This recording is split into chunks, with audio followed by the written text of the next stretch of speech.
Okay, welcome everybody to the Team CPCA Pavilion, where I think we've got a fantastic panel and a fantastic discussion all about the Cambridge Biomedical Campus and what growth in Cambridge looks like.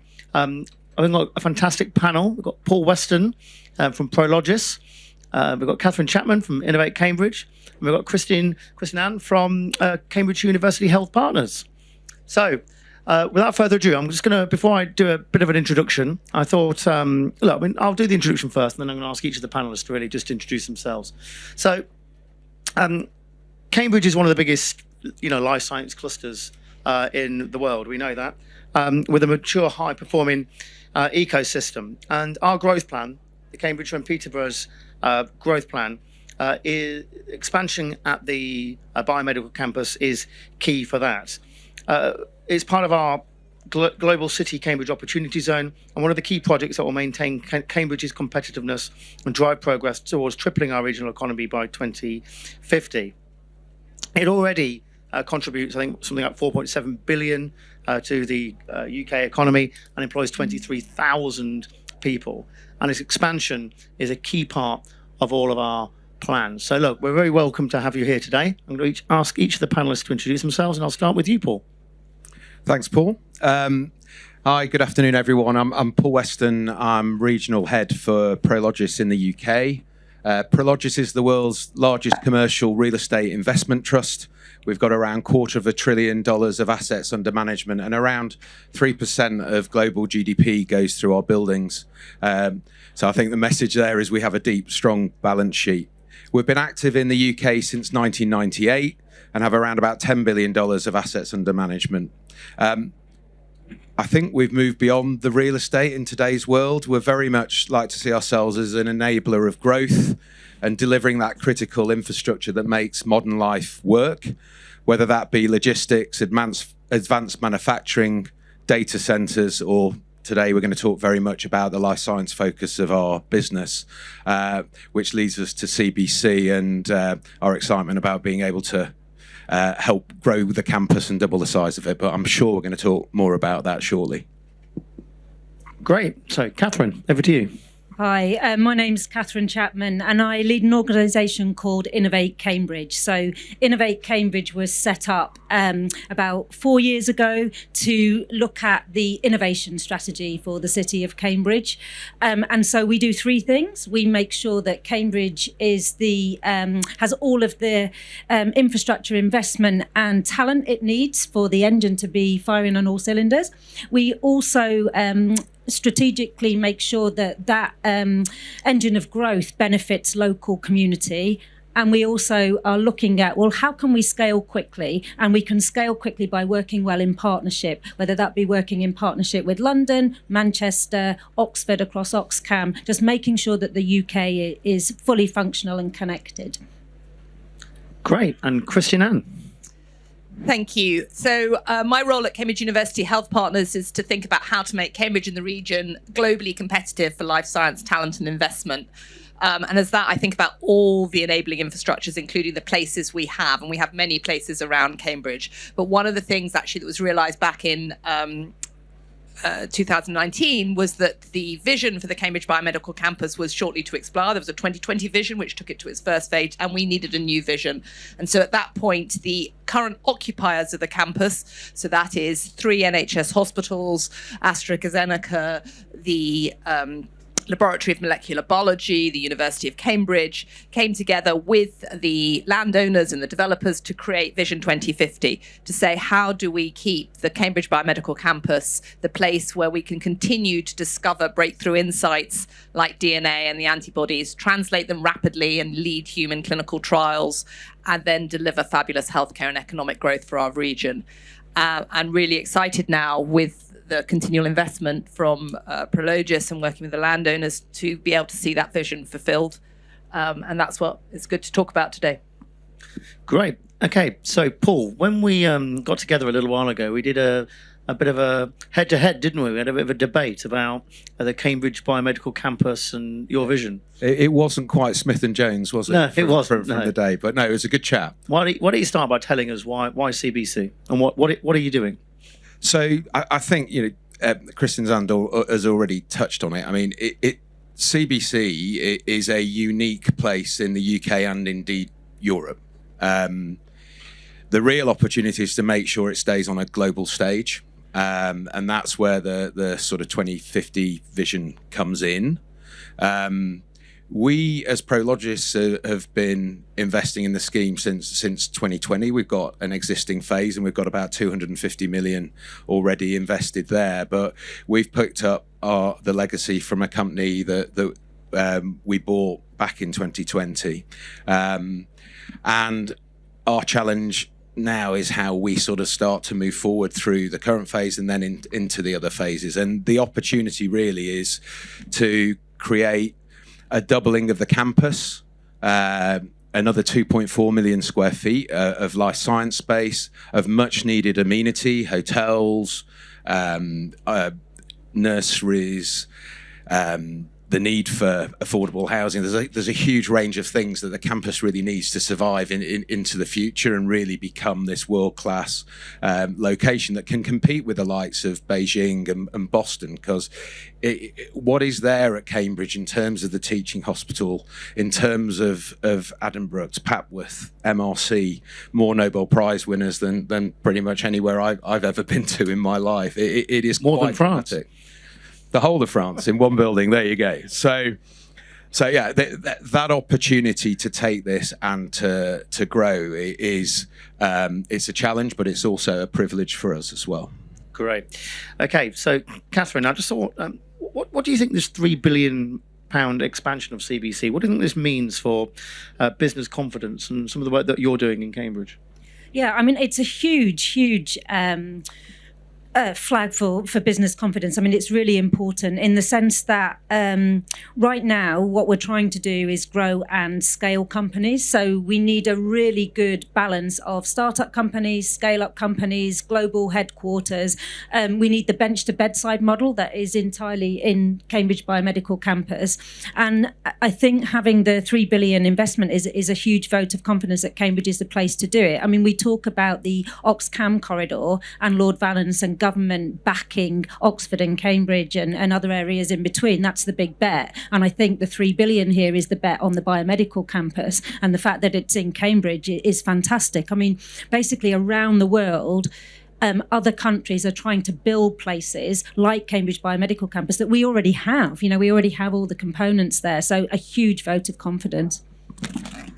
Kristin?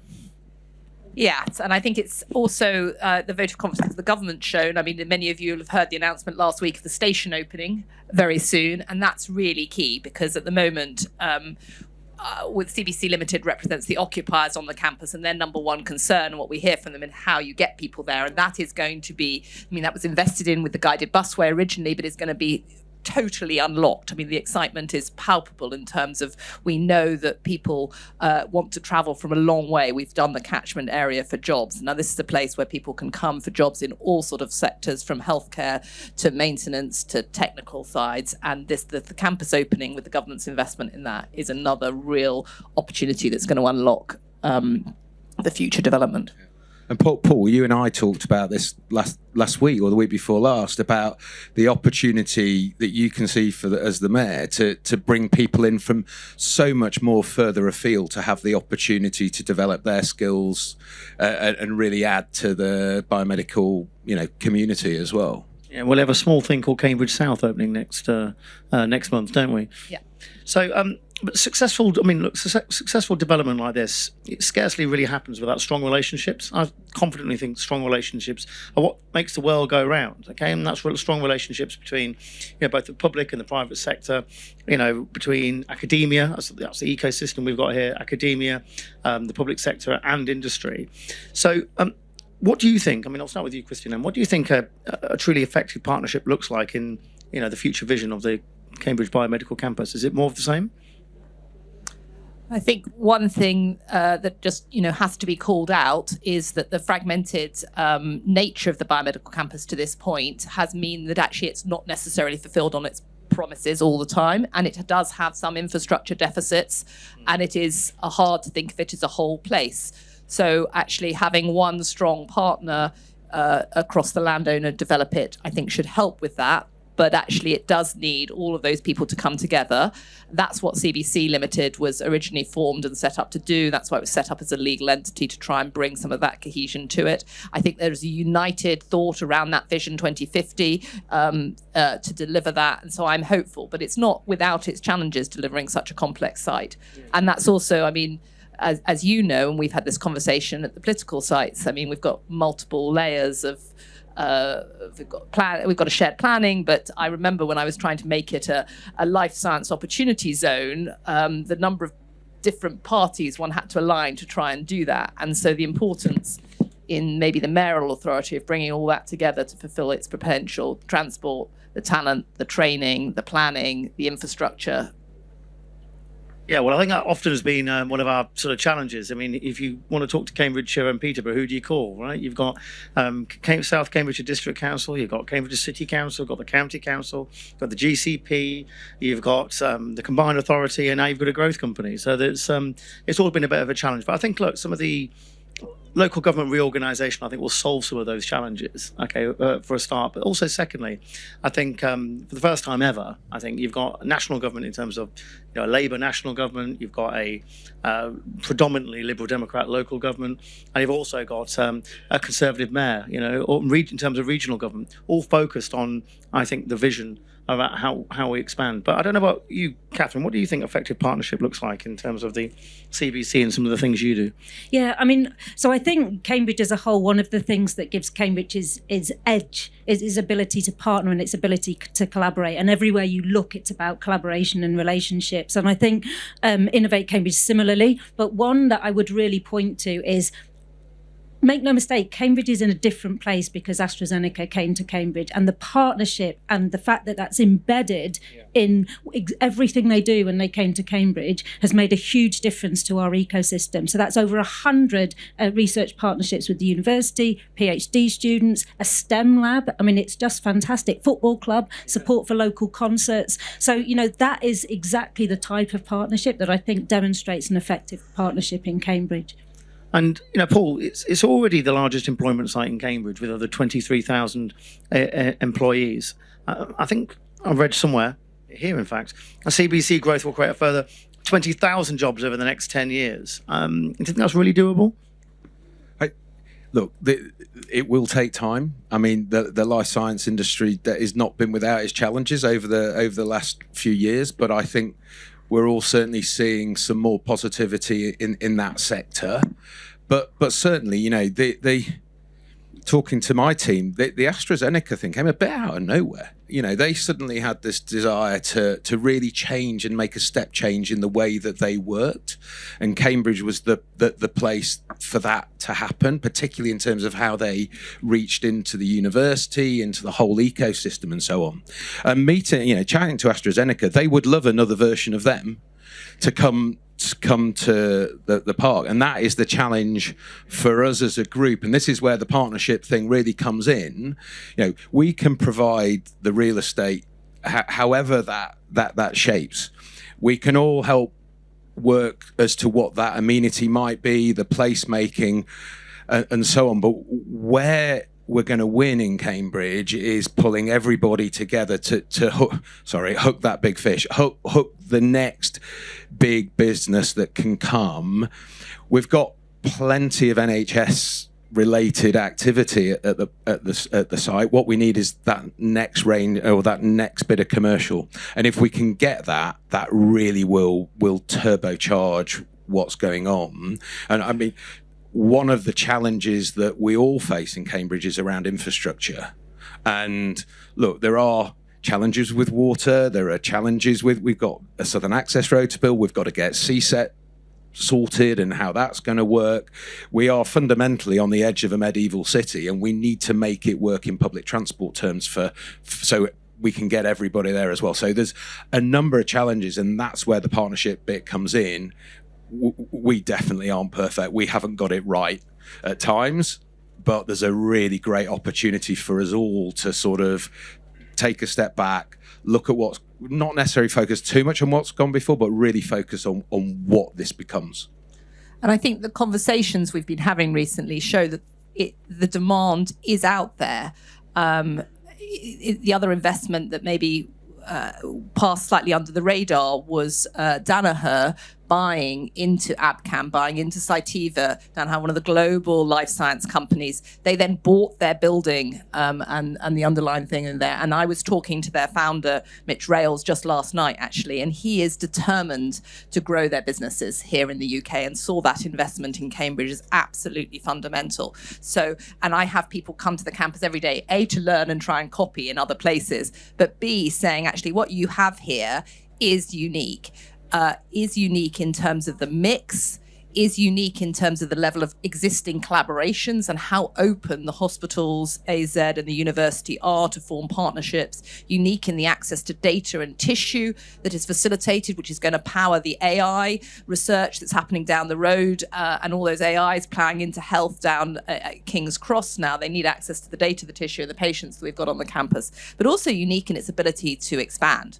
Because if you take an aerial photograph of any other places, Manchester, central London, Oxford, nobody else sits on where we sit in terms of a campus. Yeah, no, absolutely. I mean, we do have the ability to expand. There's no doubt about it, just in terms of physical space. But we've got those constraints. I think we've talked about that almost every panel, haven't we, Kathryn? What are they again? Water, transport, energy, Sewage. Yeah, I mean, they're the. I mean, obviously, right now the barriers are infrastructure barriers that Paul has just named, but also there's the venture capital. You know, trying to get more venture capital into the system, the ability for companies to scale and a clear pathway to scale and manufacture and stay either in the region or at least across the corridor. And then talent is the other one. And I think we've talked a lot about how all of these policies, whether it be spatial planning, innovation, or skills, they all need to go into hand in hand for good growth. And I do think the biomedical campus is thinking about that very carefully. Yeah, because I think one of the other things, we have to make this, we can expand, but only with the support of our local population. And that's something we think about an awful lot. And actually, that's partly good growth, but it's also highlighting the benefits that people have. I mean, in terms of the access to healthcare, which is quite unique. We were the first place in the country to offer women who have breast cancer for a full genome sequence, which has altered the treatment outcomes in 40% of patients. So it's the jobs, it's access to the innovative treatments and medicines that you'll get there for the first time. But we have to get a little bit better in collaboration to tell that story so that actually that growth, we do have mission to grow and we grow in a good way. That's right. I think we've got to get much better at that who, what, when, how and why. I think that's the questions we have to answer. I mean, it is very special, but we've got to make sure the rest of the country and certainly a local population understand what's on their doorstep. Right, shall we take some questions from the audience? Who have we got?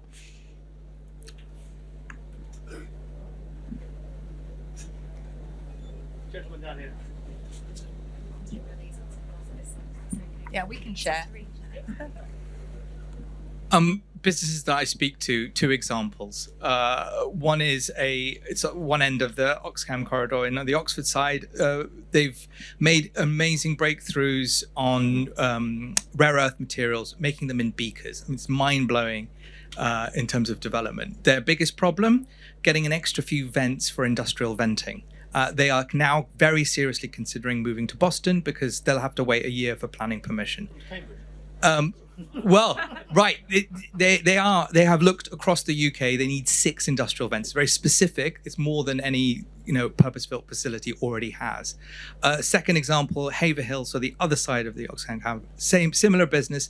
They've moved to Haverhill because Cambridge was too expensive. But their now employees are sitting in traffic and some of them don't even drive and Haverhill doesn't have a train station. How do you solve these strategic problems without those businesses needing to learn how to lobby specific politicians or planners to fix their specific problems? How do we do this strategically? Okay. Should we start with you, Kathryn? I mean, I guess the challenges that you're talking, I don't know about the vents. I mean, that's a question, I guess, for I'll Paul. have a go at the question about planning. the vents. Yeah, well, but I guess in terms from the transport perspective, I mean, certainly there's lots of work going on around transport, whether it be Paul's work on mass transit or whether it be the local kind of growth plan and planning for that. And so I think, and there are short-term solutions as well as long-term solutions as well for the transport. And I think not just employees getting to work, but it's also about being able to connect all of the ecosystem together, because actually what you want are those employees and companies in Haverhill to be able to access the venture capitalists, the talent, the other companies that are in Cambridge and that network in Cambridge as well. So they need to be able to get into Cambridge as well. But I guess, so we know that it needs doing. I think that there's been a big shift recently in terms of pace of that, certainly with Paul and some of the local council movement on transport. Yeah, I mean, we're well aware of the connectivity challenges in Cambridge. What comes with growth comes challenges. You know, growth is itself a good thing. I was in a panel earlier and I made this frightening statistic where only 43% of people think economic growth is a good thing. 37% of people think it's a bad thing, because it has consequences. Yes, it has. You know, people have new homes, people have better jobs, people are paid more money, all the rest of it. But there is a challenge when it comes to constraints on local infrastructure. But only kind of weirdos like me really think about Cambridgeshire and Peterborough and artificial borders. If you live in Haverhill, which is in Suffolk, normal people don't think like that, right? You know, and so I very much regret it that we didn't have a mayor in Norfolk and Suffolk and a mayor in Essex. While perhaps politically wouldn't have been the result I would probably have liked. I want a mayor, you know, in those places, so I can, you know, have a team like we had at Team North, you know, standing around and being able to talk about these infrastructure challenges that cross borders, whether it be into Suffolk or into Essex. But we are getting there. We are doing it. There's an impetus. I keep saying our time is now. Very genuinely, it is, because I think people don't seem to understand we've got to do something about this if we are going to realise all these growth challenges ahead of us. I think on the infrastructure bit, look, there's only so much as a private developer that you can actually do. This is where that partnership with, whether it's the growth company, the mayor, we all need to come together to really understand how that comes together and how we all play our part in funding that. So that's a key piece. On your planning point, I'm not going to get into a whole planning necessarily debate, because I'm also looking at Stephen, who's the main planner on this. But for me, we had an interesting challenge when we were leasing part of 1000 Discovery Drive, which is the first spec building we built, where we needed to put a liquid nitrogen tank in. So I think it's really hard to always anticipate what an end user is going to want and need and so on. But we probably need to have a better discussion with the life sciences business to have that feel for what might come. And then maybe there's an opportunity there to look at more simplified planning zones or some form of planning structure in there that says, actually, if it is putting these sort of vents in, then actually that's almost not quite pre-approved, but you can get a much quicker minor mod route rather than waiting 12 months. Okay, this gentleman down here, you've got a question. Thank you. My name is Faraz Barber. I'm just a simple town planner, but I would say you kind of hit it on the head. Look, you know, simplify, be clear what you need, and, you know, planning shouldn't be the inhibitor to get that growth. But my question really sort of stems from what Kathryn talked about with the AstraZeneca case study, and I agree, we need more of that economic impetus to help create that opportunity for a wider net. But the question really for me hones into Kristin and Paul about actually how does this really translate for your local communities? And I'm not talking about the talent that you draw in across the globe to come and work there to help make that business thrive, the essence of the talent that you have, but I'm talking about real people in the community who just see it's not for them. How are you translating the visions of the AstraZenecas coming in, not just to give them a football club, but actually to give them prosperity that's meaningful? And what's the plan you've got? I'm looking at you as well, Paul, as the mayor. But yeah, how do you see that playing out? So I think, I mean, as you say, they're not. Well, they like public spaces and football clubs and museums being open. That's not what they care about. And when we talk to our communities, they care about jobs for their children and they care about their healthcare outcomes, actually. And so we are trying to focus on those two aspects. Actually, the companies and the hospitals, the thing they're short of are the entry-level positions. They're not short of the PhD scientists or being able to attract the next global professor of cancer and things. It is actually the healthcare assistants, the construction workers, the people who are going to man the CT machines, the people who are going to support the machinery that keeps the LMB going and being able to build organoids, etc. And so we've got on the campus also a CAST, the Cambridge Academy for Sixth Form Technology, and Long Road Sixth Form College. We have 750 apprenticeships. We're looking to almost double that, 400 nurse apprenticeships every year in CUH. And so and it's not actually because we just want to help our neighbours. That's needed. So it's very synergistic. And as I think they also care about their healthcare outcomes and really working to show how having innovation, having international companies, having clinical trials actually helps. Does that answer your question? And are you giving them the homes to then, to live in? To be part of that? Well, I think that's the Cambridge, Peter, the Cambridge Growth Company. I'll pass over to Paul, and also the transport, because we're not going to be able to get it all within the. That's why the station's so important. No, look, you ask a very good question. One of the things I tend to say when talking about growth is, growth is all very well, okay, but growth has got to work for everybody. If it's not working for my friend who's got 3 children and living in a 1-bedroom flat in King's Hedges, then it's not working at all. We've got some of the most kind of deprived parts of Cambridge and Peterborough, believe it or not. Actually, in Cambridge itself, it's one of the most unequal cities, and growth has got to work for everyone, or it's not good growth at all. But just a few stats for you. I started at the end and I said 43% of people think economic growth is good, and only 37% of people think it's a bad thing. Actually, when you actually dig down into when they say it's a bad thing, only a small percentage of people are saying growth is bad because of environmental reasons and sustainability reasons. The vast majority of people just think economic growth doesn't mean anything for them. They're not included within some of the things that we're talking about. But when AstraZeneca comes to Cambridge, they don't just bring jobs of lab technicians and people kind of wearing white coats and pouring liquids into things. They also bring lawyers, and they brought people working in HR, and they bring jobs of people working in accounts and people working in all sorts of different kind of fields. It's not just the jobs of people curing cancer. All sorts of other jobs kind of come with it. And I also looked when I was looking at transport, like you do, and you looked at the number 1 destination for employment coming into Cambridge by heavy rail. Where do you think that's from? It's from King's Lynn, and King's Lynn is not exactly the highest, kind of in terms of kind of people. It's not exactly the sort of demographic you would imagine of people coming into Cambridge to work.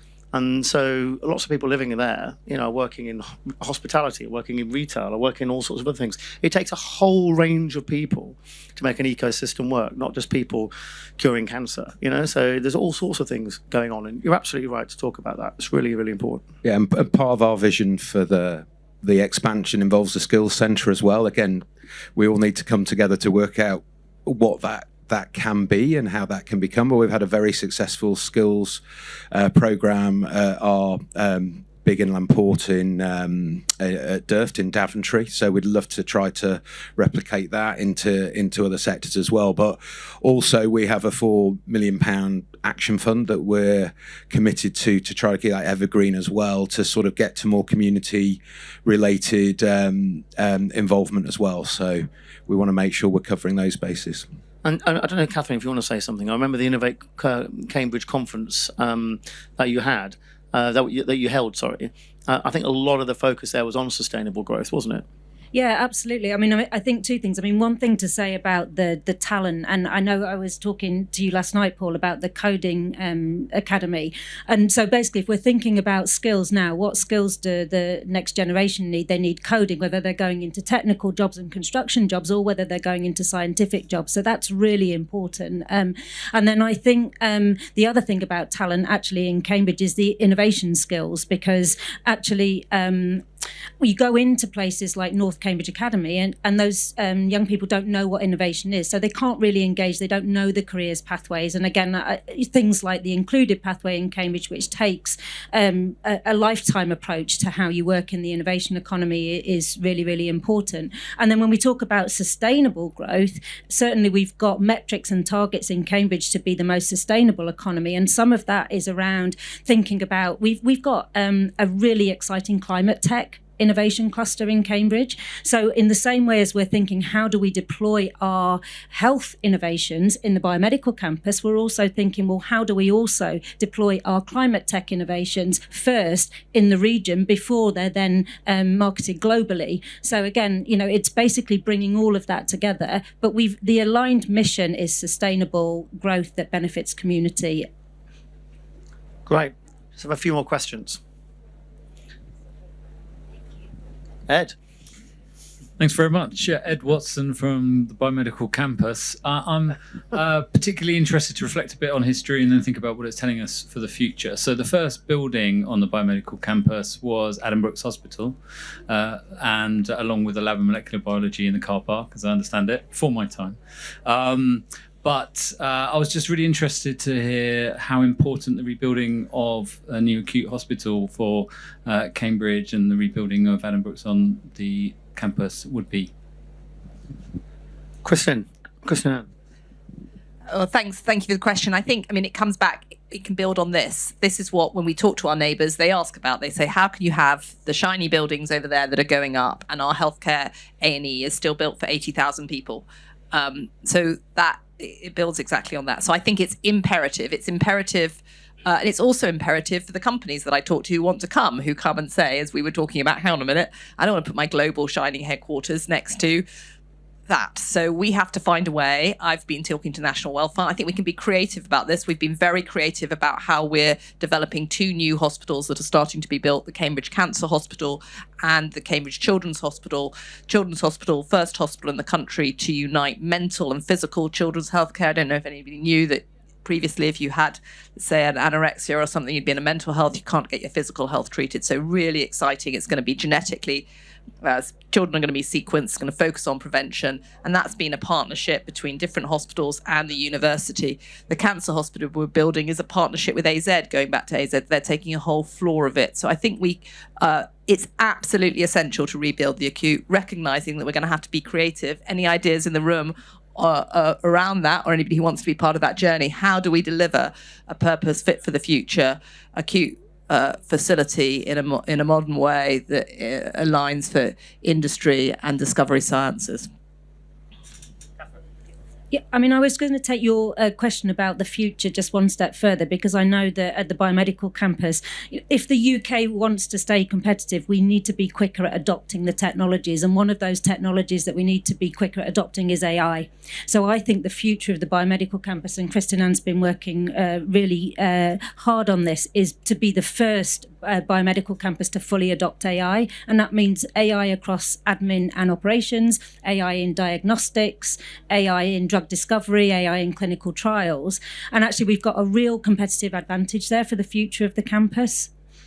And just a final thing, really, we're one of the largest foreign direct investors into the UK as Prologis. So our job is to try and get our shoulder behind the hospital and the promotion of the acute hospital as well, and do what we can with government to try to get them to come and support as well. Just kind of finishing off that point, I would say this: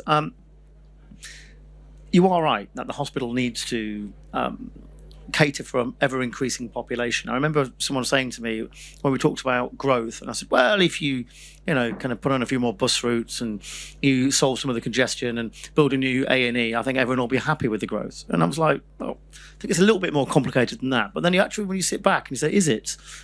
Obviously there are kind of huge challenges around water and planning and energy and all these sorts of things. But look, you are trying to persuade, as you say, local people to put up with what sometimes can be disruptive when it comes to growth, okay, and an ever-expanding population, but with the same sort of NHS infrastructures. And so this master plan for that Adam Brooks have is really important. I think key to delivery is actually putting some of the things that happen there, but putting them back into the community, okay, freeing up space and actually having a much more holistic way of thinking about the delivery of care rather than having one central building where everything is delivered at one site. I think that's a huge part of it. But look, I know he's moved on, but I worked very closely with Roland, I think, before that, and we're meeting with the new chief executive soon as well. There is a plan to make sure that delivery is key to that. Okay. Any more questions? Yes. Yes, Sarah Noonan, West Suffolk Council, your neighbours.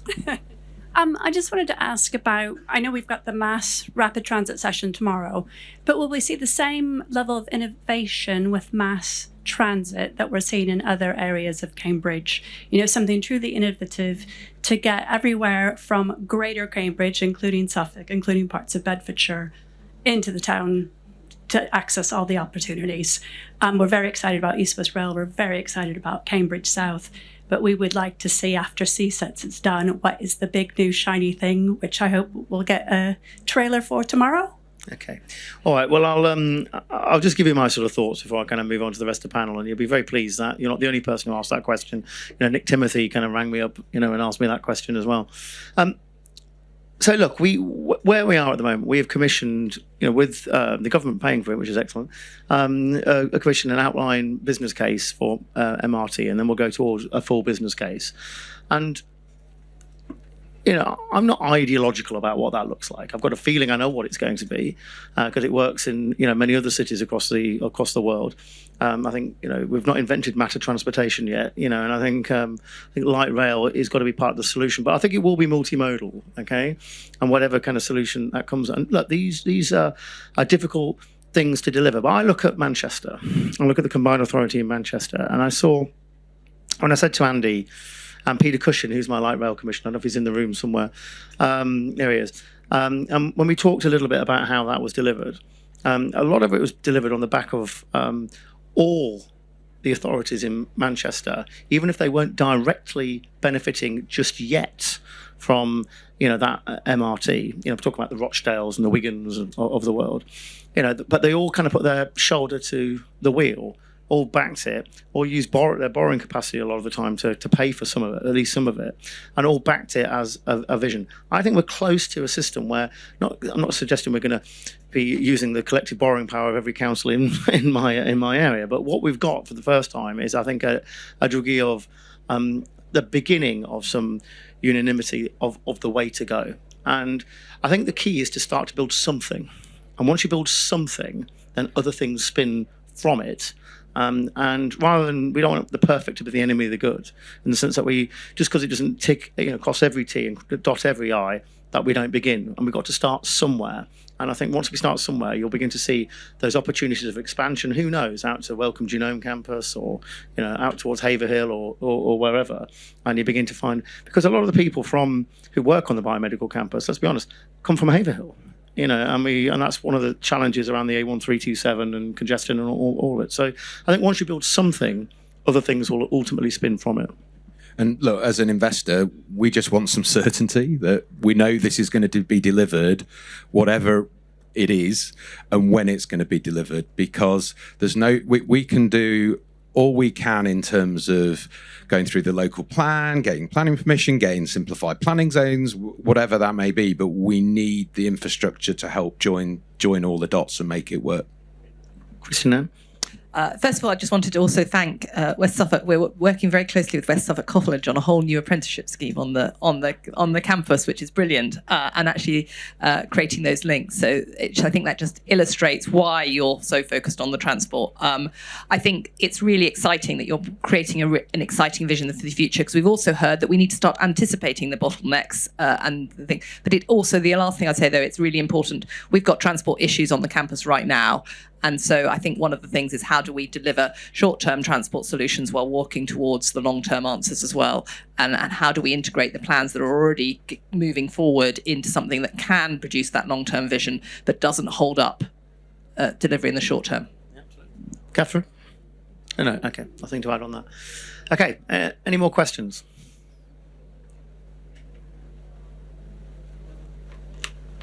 No? Okay, well, I'm going to ask another quick question to you, Kathryn, because I missed it on the sheet. I hope you don't mind.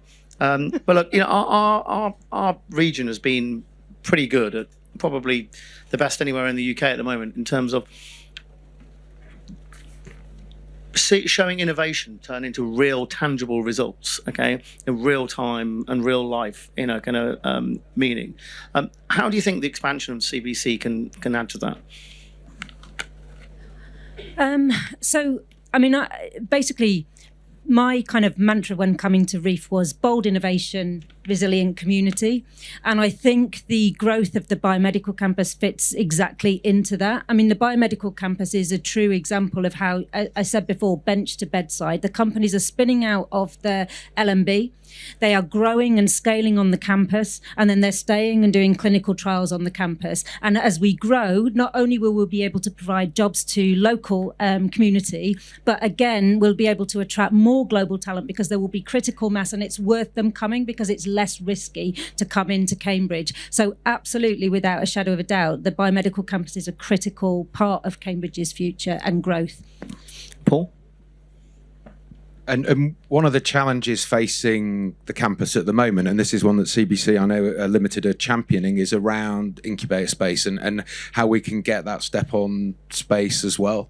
So certainly in terms of our plans for expansion, we've got to make sure we're accommodating that.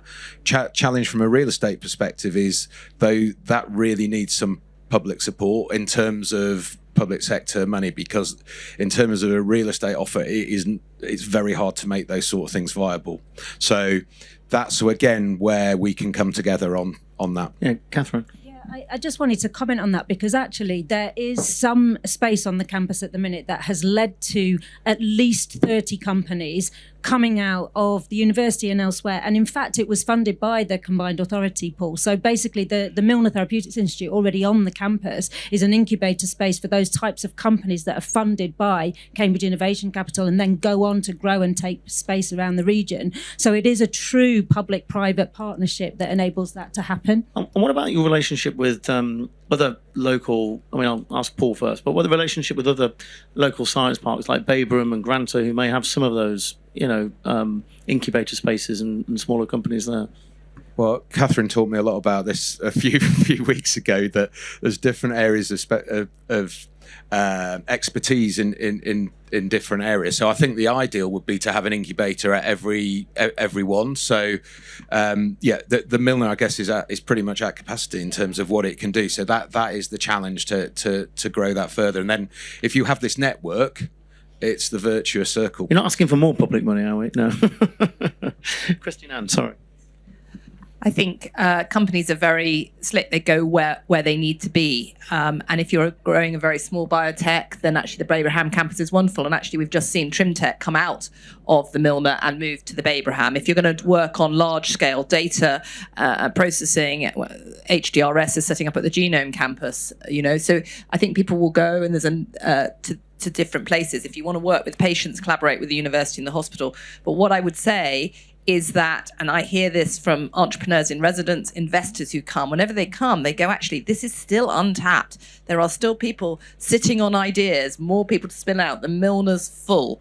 And therefore, I think actually having the additional space, having those, it's not the scientists who are going to grow those companies, it is the people within AstraZeneca who've built marketing organizations, and being next door to them, having more of those will just suck more innovation out of the research organisations that are on the campus. Great. Okay, we've got any further questions? Otherwise, you will have to leave out in the rain. In which case? Oh, not in which case, Prashan. I'm chair of Form the Future, and there's we've got varying kind of opportunity for young people in Cambridge. So in terms of building awareness, connectivity, and the experience of young people so they can find meaningful careers locally. What are your thoughts on that? Sorry, Paul? So for us, we really want to help, or we need some help joining the dots on linking into those schools. We're a member of the Academy of Real Estate Assets, and they're very good at outreach into schools. That's something we can definitely get better at. We've already talked about that opportunity that the campus can bring that is more than the science and research bit. We need construction jobs, we need maintenance jobs. There's a whole load of other things that we think we can hopefully help with the Skills Academy and that sort of things. But we can come up with those ideas, but we need to work in partnership to be able to deliver those. We're very good on the real estate side, but we're not people who run skills programs. And schools programs, we do it because we feel it's the right thing to do. But if we get some real expertise on that, we can absolutely mushroom and scale that. Kathryn? Yeah, I mean, Form the Future is absolutely phenomenal, and it is criminal that Form the Future may not be funded into the next round. So we do need to think of a way to do that. But I also think that there are efficiencies of scale here, and often what happens in Cambridge and other regions actually is that there are lots of different activities, and really what we could also do with doing is pulling them together, whether that be a talent centre across the Oxcam Art, whether it be a talent centre for the region. But I think it's really important that we pull those together. But Form the Future is just a phenomenal organisation that needs supporting, and I have no conflict. It's just amazing organisation. Kristin, do you have anything to add to that? No, I will work closely with Form the Future to organise campus safaris. But I think your point is well made. What we're not trying to do is replicate. How do we build on what's already? Schools don't want to see 6 different organisations reaching out to them at all. They don't have the capacity for that. So actually, it's why we're so lucky in Cambridge to have something like Form the Future that we can all work with. Oh, that sounds great. So maybe that's a role for the combined authority to have a think about how we bring all that together. Okay, all right. So just a couple of things to mention before I chuck you all out into the rain. No, honestly, you can stay. But there's a couple of things here just to mention. First off, don't forget to take your bags with you, okay? Because you've actually got an umbrella in there as well. So please don't forget those if you want one. And second is I just want to thank my panel, Kristin, thank you very much indeed. Kathryn, thanks very much indeed. And Paul, thank you to you, and thank you to Prologis for sponsoring this session. So thank you very much indeed, everybody.